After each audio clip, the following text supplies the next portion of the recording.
Bienvenidos a su canal de la Iglesia Bíblica Bautista, Razón para Vivir,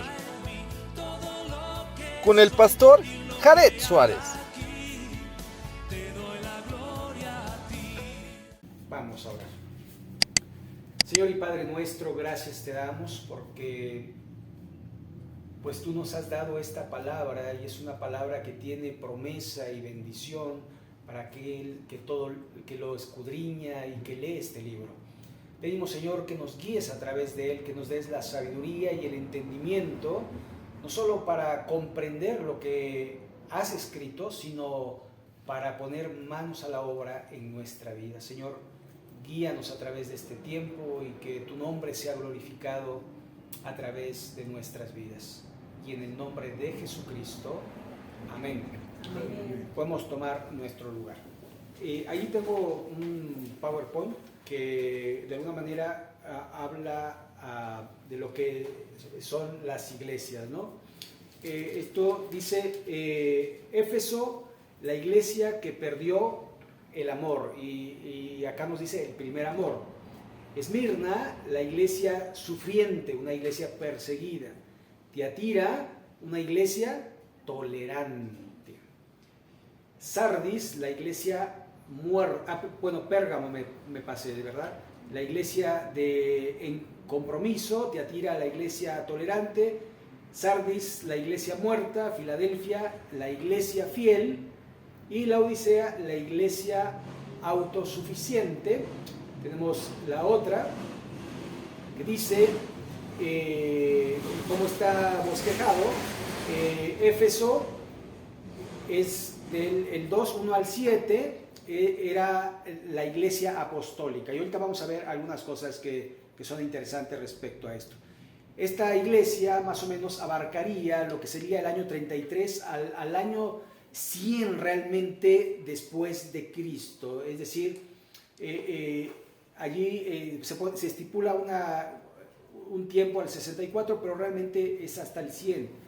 Esmirna, periodo de persecución, y esto es prácticamente desde el año que se inicia la iglesia, o el año que se inicia por ahí del 50 más o menos, hasta el año 300, hasta el año 300.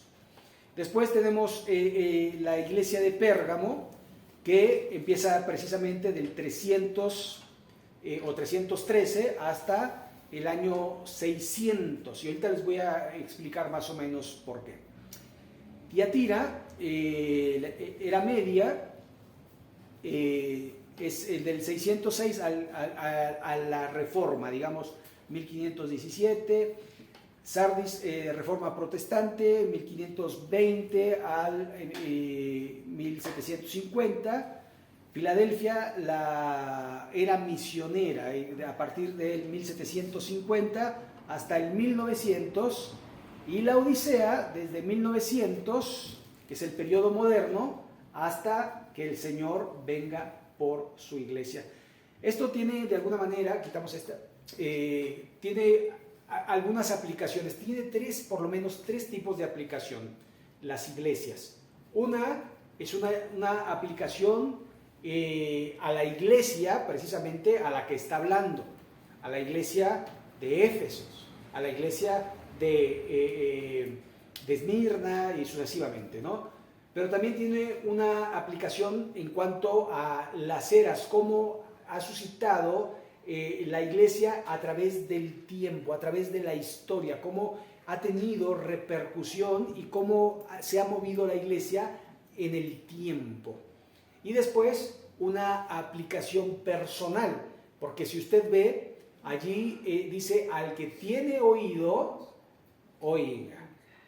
Entonces puede allí una aplicación personal. Ahora, también las iglesias tienen ciertas situaciones que pueden de alguna forma mostrar situaciones en nuestra persona, ¿verdad? A lo mejor es la Éfeso, he perdido el amor por Cristo, soy religioso, obro, pero no lo hago por amor, lo hago porque lo tengo que hacer. ¿Me explico? Y así sucesivamente, cada una de las iglesias tiene una aplicación personal a la iglesia y en las eras de la iglesia. Ahora el versículo 1 dice, escribe al ángel de la iglesia en Éfeso. Aquí el ángel, la palabra es mensajero, ¿sí? Entonces angelus tendría que haberse traducido como mensajero.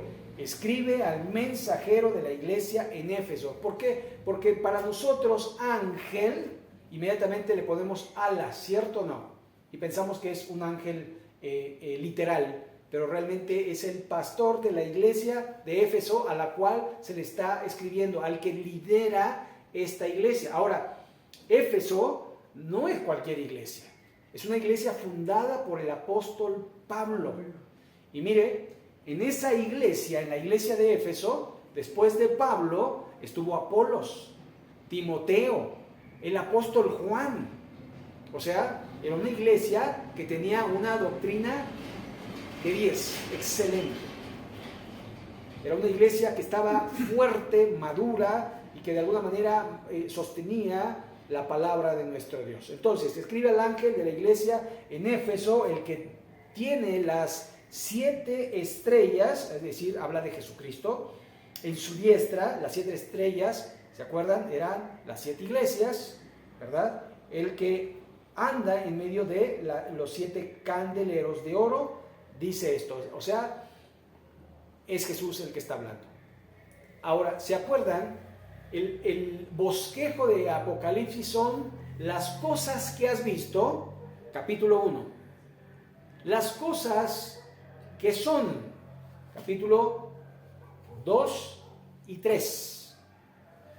Las cosas que han de ser después de estas, capítulo 5 al 19. Y después viene lo que es cielos y tierra nueva.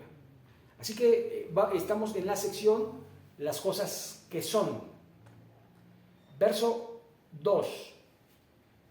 Yo conozco tus obras y tu arduo trabajo y paciencia, y que no puedes soportar a los malos, y has aprobado a los que se dicen ser apóstoles y no lo son, y los has hallado mentirosos. Es una iglesia con una excelente doctrina, una iglesia que tiene la capacidad de discernir entre los que son verdaderos y los que son falsos.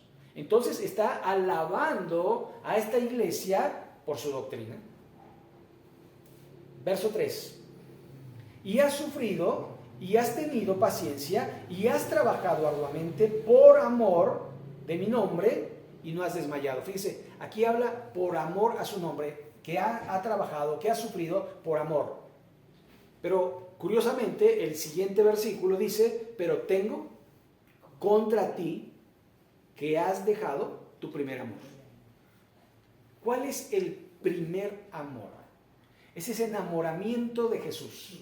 Es ese enamoramiento de Dios. Es como cuando te convertiste, cuando querías saber, cuando escudriñabas, cuando preguntabas, cuando decías, ¿qué quiere decir esto? ¿Qué Dios quiere hablarme? ¿Qué quiero aprender de esto? Quiero aprender lo otro. Y te llamaba mucho la atención, pero después como que, ya lo sé. Aunque no lo sepamos todo. ¿Sabe? Yo estuve 5 años en un instituto bíblico y la verdad todavía tengo que estudiar arduamente, porque no lo sé, me cuesta trabajo y muchas cosas tengo que investigarlas y tengo que averiguarlas, porque no fue suficiente y la vida no será suficiente para entender las cosas de Dios. Y tenemos que de alguna manera meternos una y otra vez a la Escritura para poder comprender lo que Dios quiere decirnos. Verso 4, pero tengo contra ti que has dejado tu primer amor. Es decir, sí tienes amor, pero tu primero, ese que te apasionaba, ya no lo tienes. Ya haces las cosas por deber, porque las tienes que hacer. Ahora, esto es como un matrimonio, que de alguna manera ya no hay amor, pero ya no me queda de otra. ya me metí en esto y ya ni modo que me divorcie, ni modo que esto, ni modo que lo otro. ¿Sí me explico? Y el amor, recuerde, es voluntario. El amor no es un sentimiento, el amor es un producto de la voluntad. Yo decido amar, y así como decido aborrecer, porque es un mandamiento. Amarás a Dios. O sea que tienes que mover tu voluntad a amar a Dios. Y tienes que mover tu voluntad a amar a tu prójimo. Porque de otra manera no puede ser. No necesitas sentir a Dios. Vivimos en una época donde el sentimiento prevalece. Es que lo siento, ¿no? Y te invitan a sentir el espíritu y hasta te hablan de una manera que te pueda penetrar para que así, aunque no sea el espíritu, pero sean las palabras del que lo dice, te sientas como que sí, ¿verdad? Y te manipulan.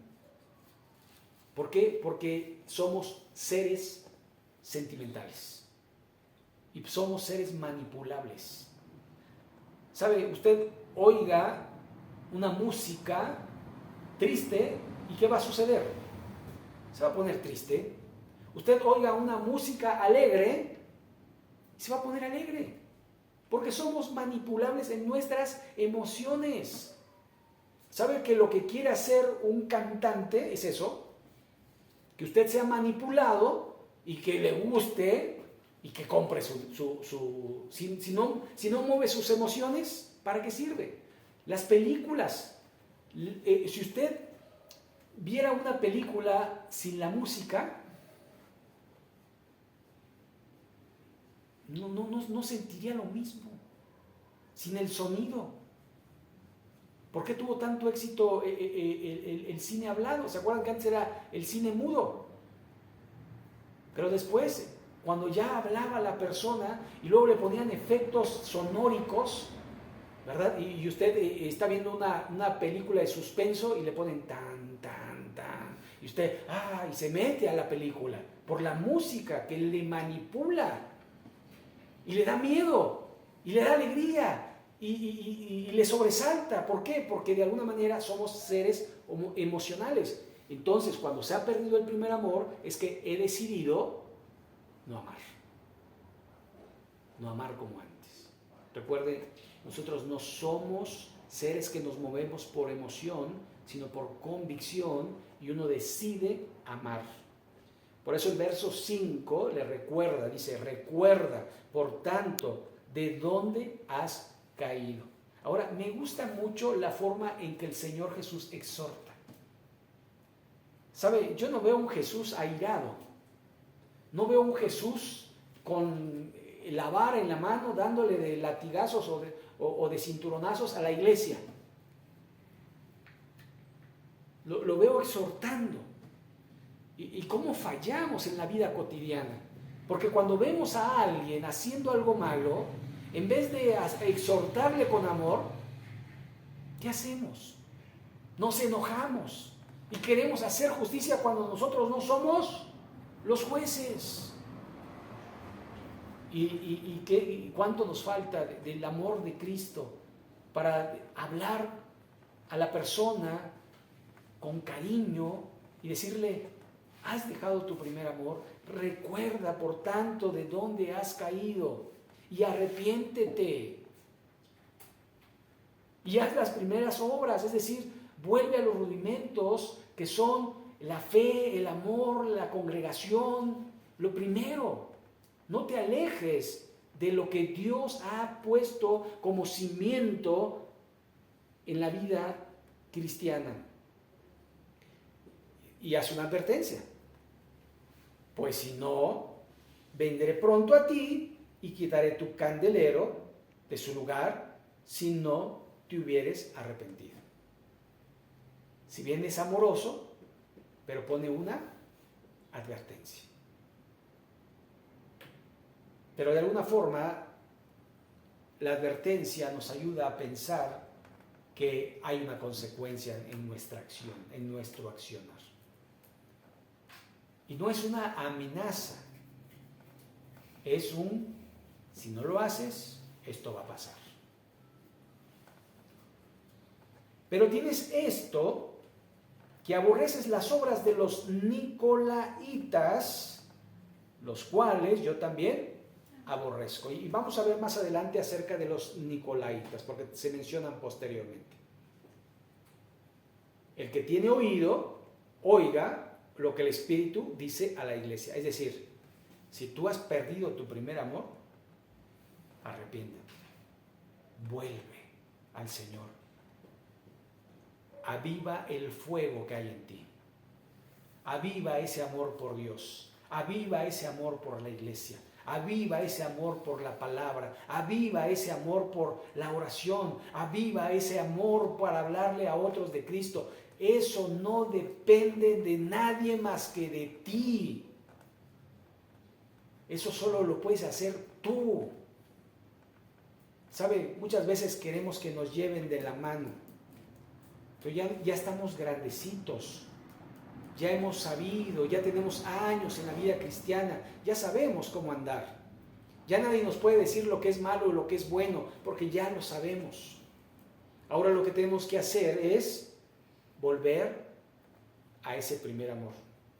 Y eso resulta que no lo va a hacer el Espíritu Santo, que no lo va a hacer Dios, que no lo va a hacer Cristo, sino que tú tienes esa responsabilidad de hacerlo. Verso 8. Escribe al ángel de la iglesia que está en Esmirna, el primero y el postrero, el que estuvo muerto y vivió, dice esto. Esmirna viene de la palabra mirra. Si bien la mirra es amarga y de alguna manera es fuerte, pero la mirra también se usaba y se usa para hacer perfumes. De hecho, se usaba para embalsamar a los muertos. Y si ustedes recuerdan, cuando los Reyes Magos fueron a visitar al niño que había nacido, al Mesías, a Cristo, le llevaron incienso, oro y mirra. Incienso porque era alguien digno de adoración, de hecho adoraron al niño. Oro porque era rey, y mirra porque moriría por la humanidad. Así que ahora va a hablar a esta iglesia. Escribe al ángel otra vez, escribe al mensajero o al pastor de la iglesia en Esmirna, el primero, el postrero y el que estuvo muerto y vivió, dice esto. Entonces, refiriéndose prácticamente a él mismo, a Cristo, primero como el primero y postrero. Esto refiere a su sentir de eternidad. Verso 9. Yo conozco tus obras y tu tribulación y tu pobreza, pero tú eres rico. Y la blasfemia de los que se dicen ser judíos y no lo son, sino sinagoga de Satanás. Ahora nos metemos un poco a lo que es la iglesia perseguida. La iglesia que decíamos de los años 50, donde los judíos empezaron a perseguir a los cristianos, pero después en el 70, cuando los romanos empezaron a perseguir a la iglesia, y después con Dionisano, que de alguna forma empieza a hacer una masacre, ¿no? Ahora, hay allí, Dionisio, hay hay historia donde Nerón utilizaba los cuerpos de los cristianos para hacer lámparas para alumbrar su patio. Y decían, ustedes son la luz del mundo, pero alumbran mi patio nada más. Así que vemos cómo esta iglesia representa, Esmirna representa precisamente la iglesia perseguida. Ahora, cuando uno es perseguido, uno inmediatamente no tiene nada. ¿Sabe? Vete porque te van a matar. ¿Qué te llevas? Nada, nada. Ahora hasta el teléfono es peligroso en una persecución, porque te pueden a través del GPS localizar, a través de una llamada localizarte. Entonces, de alguna manera, no tienen nada estas personas, son creyentes, pero vea, dice, yo conozco tus obras y tu tribulación y tu pobreza. Pero después, ¿qué les dice? Pero tú eres rico. ¿Sabe? Esto va contrario a nuestra cultura. Rico es el que tiene y pobre es el que no tiene. Pero aquí está hablando de su riqueza espiritual. Porque finalmente es lo que nos importa. Buscar el reino de Dios y su justicia. ¿Dónde está el reino de Dios? El reino de los cielos. Pues en los cielos. La mayoría de nosotros quiere un reino terrenal. No quiere un reino celestial. La mayoría de la gente, si le preguntan qué quieres, 5 minutos con Cristo o $1.000.000, ¿qué escogería la mayoría de la gente? Hasta unos de los que están aquí a lo mejor dirían, no, pues voy a estar una eternidad con Cristo, por ahora el millón, ¿no? ¿No? Pero realmente somos muy materialistas y de alguna manera aquí está viviendo en pobreza, en persecución, y le dice, pero tú eres rico. Y dice, y la blasfemia de los que se dicen ser judíos, y no lo son, sino sinagoga de Satanás. Así que el que está detrás de todo esto es el diablo. Porque Dios, Cristo, hablando de Satanás, en el capítulo 10 de Juan, dice, el ladrón no vino sino para hurtar, matar y destruir, mas yo he venido para darles vida y vida en abundancia. ¿Sabe? Jesús no prometió abundancia. No les dijo, miren, ustedes no se preocupen, yo les voy a dar hasta que sobreabunde. Ustedes no van a padecer nada. Ustedes no van a ser pobres. ¿Sabe? Todos los discípulos eran pobres. Todos los discípulos de Jesús. Pedro, Juan, todos eran pobres. No porque fueran pobres antes, sino porque habían dejado todo para seguir a Jesús. ¿Se acuerdan que uno de sus discípulos le dijo, Señor, muéstranos a dónde moras? ¿Y qué dijo Jesús? El Hijo del Hombre no tiene ni dónde reposar su cabeza. ¿Cómo era sustentado Jesús? Bueno, a través de otras personas que eran ricas, que se convertían a Jesús y le daban para que él pudiera hacer su ministerio. Y así se siguió haciendo. Si ustedes recuerdan, cuando la iglesia se convierte, cuando la iglesia surge, nace, allí en el Pentecostés, en el día de Pentecostés, la gente que hacía, vendía sus propiedades y la daba a la iglesia y todos tenían todo en común. Pero después hubieron administradores, los diáconos. Pero después ya no se estiló eso. Después ya no vendías tu propiedad. Después ya la iglesia se normaliza en el sentido de que pasa este momento de transición, porque el libro de los Hechos es un libro de transición, si bien histórico, que nos enseña cómo inició la iglesia y cómo continuó, pero después el apóstol Pablo dice, cada primer día de la semana aparte su ofrenda. ¿Se acuerdan? No les dice, vendan su casa y tráiganla. No, porque eso ya había pasado. Ahora la iglesia iba a ser sustentada y iba a subsistir a través de las ofrendas. Por eso existen las ofrendas. No son para hacer rico al pastor. No son para sino para hacer obras. Y de alguna manera pues tiene que empezar pues por lo primero, ¿no? Entonces es muy importante que nosotros entendamos que había una sinagoga de Satanás en medio de ello que perseguía a los de Esmirna. Verso 10. No temas en nada lo que vas a padecer. He aquí, el diablo echará a algunos de vosotros en la cárcel para que seáis probados y tendréis tribulación por 10 días. Sé fiel hasta la muerte y yo te daré la corona de la vida. ¿Hasta cuándo debemos ser fieles? Hasta la muerte. Ahora, en estos casos, muchos de los cristianos eran llevados y se podían salvar. Lo único que tenían que hacer era negar su fe, negar al Señor, y serían salvos. Pero dice, sé fiel hasta la muerte. ¿Sabe?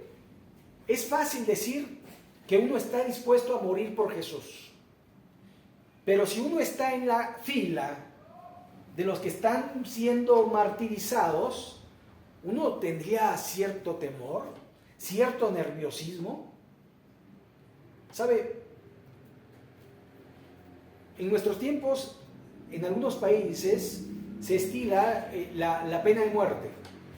En Estados Unidos se utiliza la inyección letal. Antes era la silla eléctrica o la cámara de gases. Ahora es la inyección letal. Y la inyección prácticamente es que meten unos químicos al cuerpo humano para que éste deje de funcionar. No duele, no duele. No hay un dolor de que te esté metiendo ahí como si fuera un calor, un veneno, nada. No duele, no duele. Es como un veneno de serpiente, que te duele la mordedura, pero no sientes el veneno. Quizás que sientas un calor o algo así, pero no duele.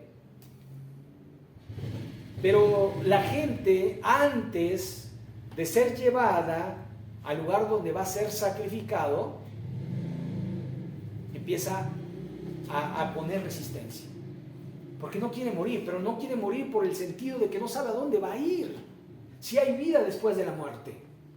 Y entonces, voy a ir al cielo, voy a ir al infierno. Hay incertidumbre. Pero ellos saben que se han portado mal. ¿Será que Dios pueda perdonar estos pecados? Y sabe que a los presos, sobre todo en los Estados Unidos, les invitan a que ¿crees en Dios? ¿Qué religión eres? ¿Quieres que venga alguien de tu religión a darte el último, pues ahora sí que ánimo? Y algunos sí, y entonces van, si es musulmán, pues va un musulmán, si es católico, va un sacerdote, si es cristiano, va un pastor, para animarlo en su fe. Pero aún así, los cristianos no debemos tener miedo. Si somos verdaderos hijos de Dios y si el Espíritu Santo mora en nuestro corazón, ahí es cuando nuestra riqueza se muestra. Porque estamos dispuestos no solo a vivir por Cristo, sino a morir por Cristo. Verso 11. El que tiene oído, oiga lo que el Espíritu dice a las iglesias. El que venciere no sufrirá daño ¿de qué? De la segunda muerte. O sea, no te está prometiendo que no vas a morir, sino te está prometiendo que no irás al infierno. La segunda muerte refiere a aquellos que no resucitan en cuerpo y son echados al infierno. Verso 12. Y escribe al ángel de la iglesia que está en Pérgamo, el que tiene la espada de dos filos, dice esto. Pérgamo viene de pergamino, aunque algunos dicen que Pérgamo viene de dos palabras, de per, que quiere decir torcido, y gamo, que quiere decir matrimonio. Así que Pérgamo podría tener un significado como matrimonio torcido. Ahora, esta iglesia refiere cuando se hace un edicto de tolerancia. Este edicto lo hace Constantino. Ya no persigan a los cristianos. Ya todo el mundo debe ser cristiano. No, ya no hay problema. Y de alguna forma es la unión entre el Estado y la iglesia. Algo que no debería de ser. A César lo que es de César y a Dios lo que es de Dios. No tiene que haber ese sincretismo y de alguna manera tiene que estar separado las cosas espirituales de las cosas materiales. Escribe al ángel de la iglesia en Pérgamo, el que tiene la espada aguda de dos filos, dice esto: yo conozco tus obras y dónde moras donde está el trono de Satanás, pero retienes mi nombre y no has negado mi fe, ni aun en los días en que Antipas, mi testigo fiel, fue muerto entre vosotros, donde mora Satanás. ¿Sabe? Esta iglesia, de alguna manera, es una iglesia que ha sido probada. Y no solamente eso, sino que mataron a este hombre, Antipas, delante de todos. Y la idea de esto era que negara, porque era el líder. Y que de alguna forma, cuando el líder negara, todos los demás negarían. Y se acabaría la iglesia. Pero Antipas murió siendo, y aquí lo dice, mi testigo fiel. ¿Sabe? Fue fiel hasta la muerte.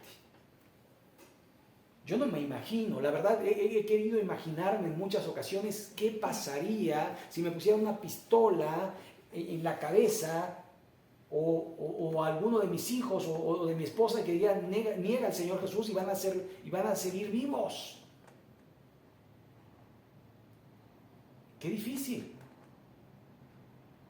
Pero uno tiene que estar dispuesto y saber que no es esta vida, sino la que viene. Aquí vamos a morir de todas maneras. ¿Cuántos años piensas que vas a vivir? ¿100? ¿120?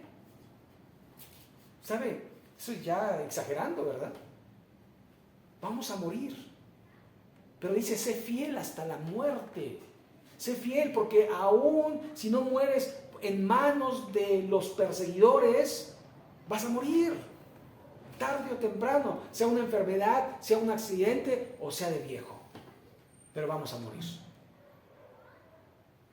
Y después, ¿qué demuestra que eres cristiano?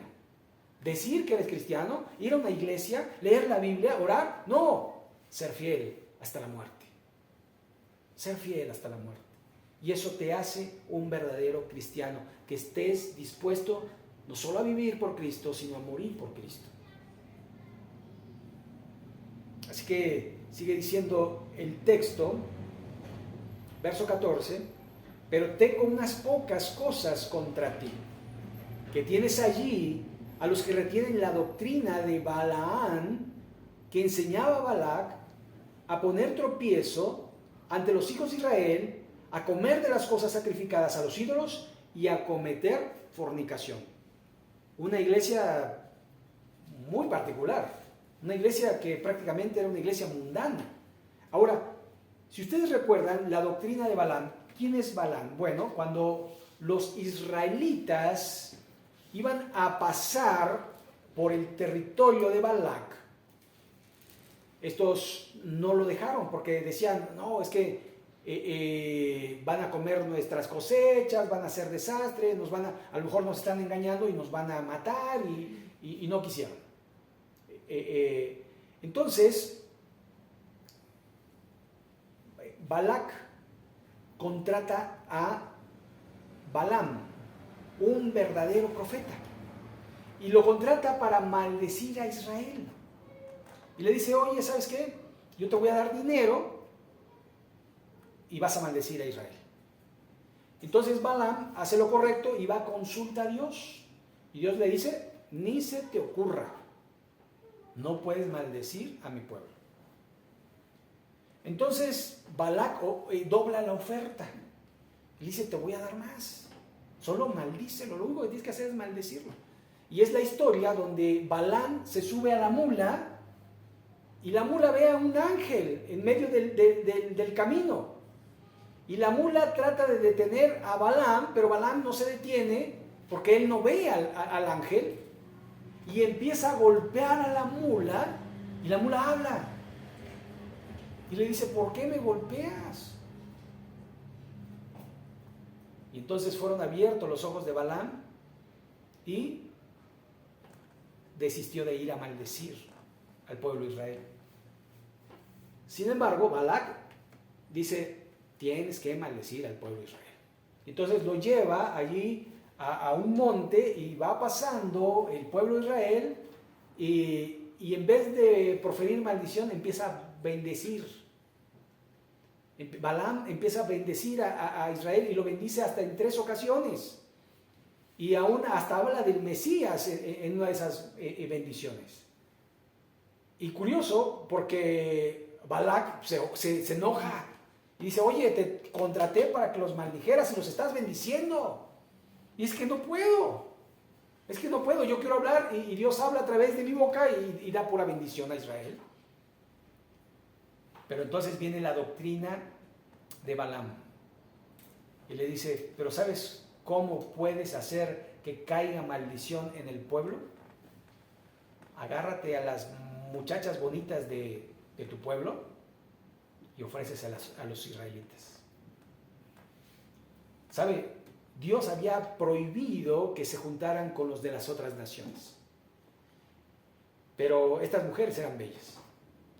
Y provocaron a los hijos de Israel y fueron seducidos y empezaron a fornicar con estas mujeres y hasta pusieron una carpa para allí fornicar y adorar a su Dios. Sus dioses de los cananitas eran regularmente dioses de la fertilidad y de alguna forma pues estaban conectadas con el deseo carnal, la fornicación y todo esto.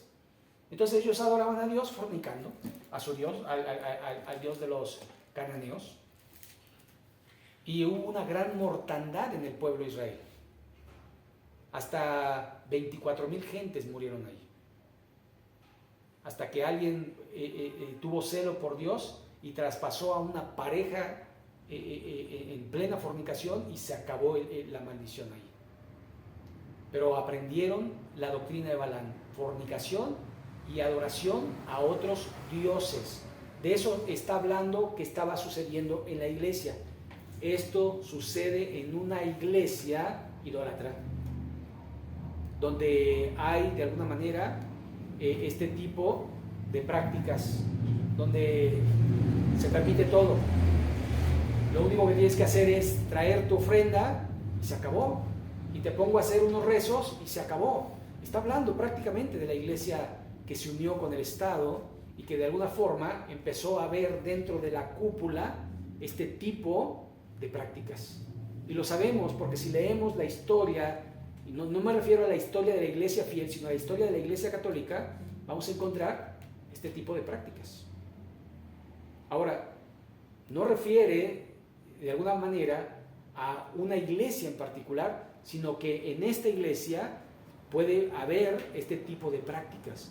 Y dice de alguna manera que hay que tener arrepentimiento. Dice versos 16, por tanto, arrepiéntete, pues si no, vendré a ti pronto y pelearé contra ellos con la espada de mi boca. El que tiene oído, oiga lo que el Espíritu dice a las iglesias. Al que venciere, daré a comer del maná escondido y le daré una piedrecilla blanca y en la piedrecilla escrito un nombre nuevo, el cual ninguno conoce, sino aquel que lo recibe, al que venciere, al que se arrepintiere. ¿Sabe? Aquí hay algo importante y es el maná. Si ustedes recuerdan, todo el maná que se recogía y no se comía, se echaba a perder, se agusanaba. Pero hubo un maná que se guardó y que prevaleció, ¿se acuerdan? Era el maná que se puso en una vasija dentro del arca de Dios. Y aquí dice que está escondido, así que probablemente el arca ande por ahí y tenga el maná. Ahora, si ustedes recuerdan, Jesús dijo, yo soy el pan que descendió del cielo, el maná. Eso es lo que quiere decir. Pero al final lo que está hablando es de la vida eterna a aquellos que se arrepienten. ¿Sabe? No importa si pecamos, es más, no importa si hoy estamos en pecado, pero lo importante no es que reconozcamos que hay una falta en nuestra vida, sino que nos arrepintamos, que digamos, Señor, he pecado contra ti, no quiero seguir haciendo esto, no quiero seguir adulterando tu palabra y haciendo cosas incorrectas, maldiciendo, teniendo celos, teniendo malos pensamientos, egoísmo, ser avaro, codicioso, mentiroso, etc. Me arrepiento. De eso se trata la vida cristiana, una vida de arrepentimiento, no de remordimiento, porque arrepentimiento es un cambio de dirección. El remordimiento es solo te lamentas, pero lo vuelves a hacer, te lamentas y lo vuelves a hacer, te lamentas y lo vuelves a hacer. El arrepentimiento es un cambio de dirección. Dios quiere que cambiemos nuestra forma de ser y de hacer las cosas. Verso 18. Y escribe al ángel de la iglesia en Tiatira, el Hijo de Dios, el que tiene ojos como llama de fuego y pies semejantes al bronce bruñido, dice esto, ¿se acuerdan? Capítulo 1 hace la visión de Jesucristo y dice que tiene los pies semejantes a bronce bruñido, y esto refiere a juicio. Verso 19, yo conozco tus obras y amor y fe y servicio y tu paciencia, y que tus obras postreras son más que las primeras, pero tengo unas pocas cosas contra ti, que toleras a esa mujer Jezabel, que se dice profetiza, enseña y seduzca a mis siervos a fornicar y a comer cosas sacrificadas a los ídolos. Ahora, el pasaje de Balán y de Balac usted lo puede encontrar en Números capítulo 22 al 24, ahí puede encontrar esta historia. Pero la historia de Jezabel usted la puede encontrar en el libro de Reyes, a partir del capítulo, no recuerdo si es 16 o 21, pero ahí empieza. Acán es un rey del norte que se casa con Jezabel, que es una mujer extranjera de los sirios, y de alguna manera es adoradora de Balán, Balac, ¿de qué?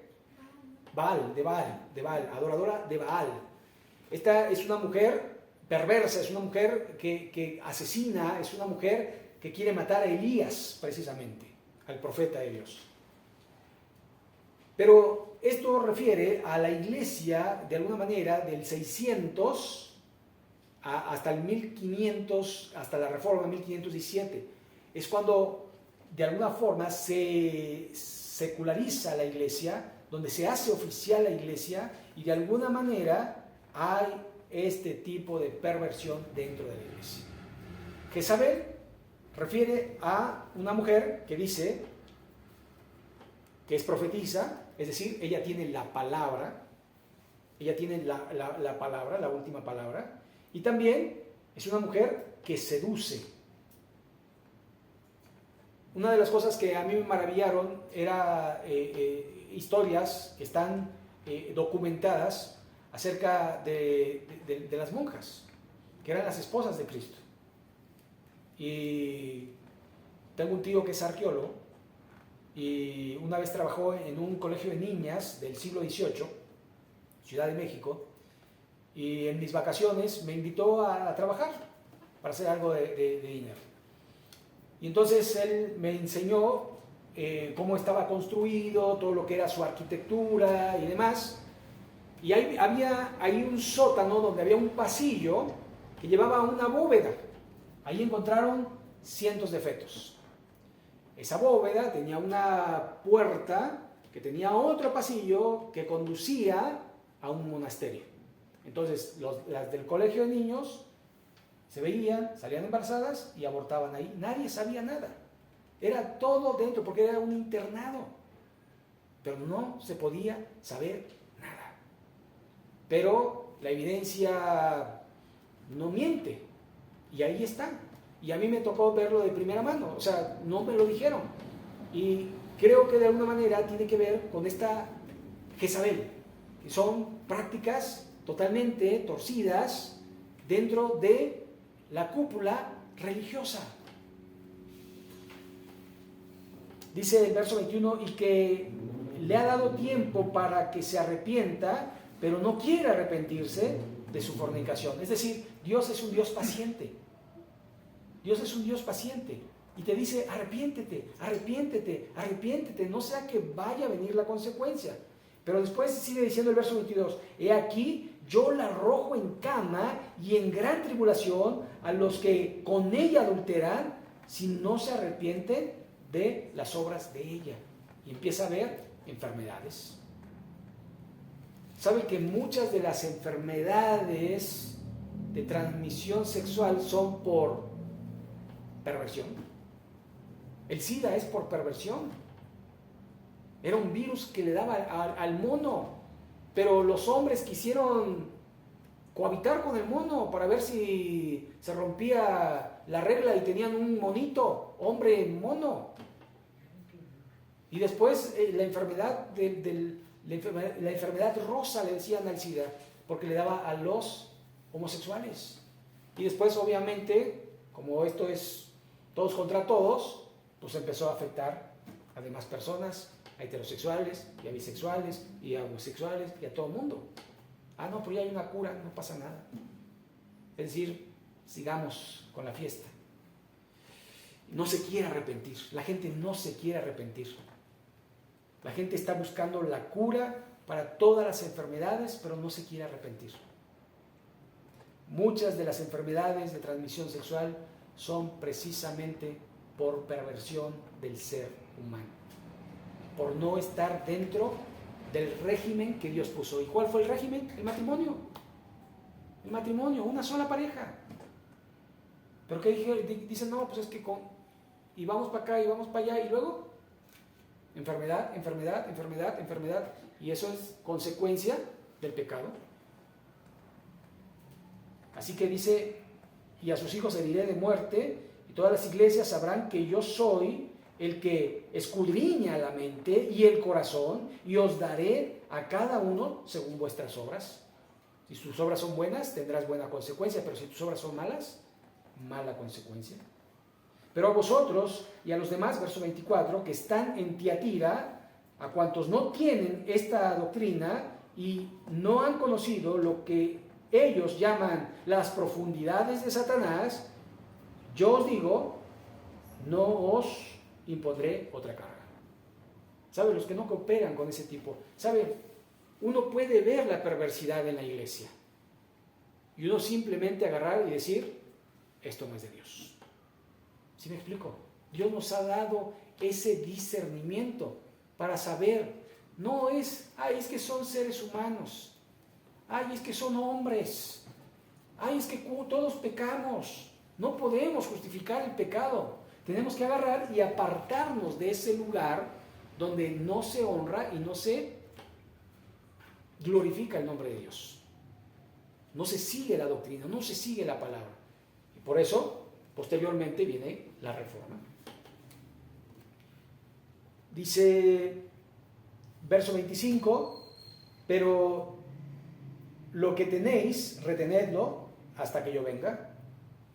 El que venciere y guardare mis obras hasta el fin, yo le daré autoridad sobre las naciones y las regirá con vara de hierro, y serán quebradas como vaso de alfarero, como yo también la he recibido de mi Padre.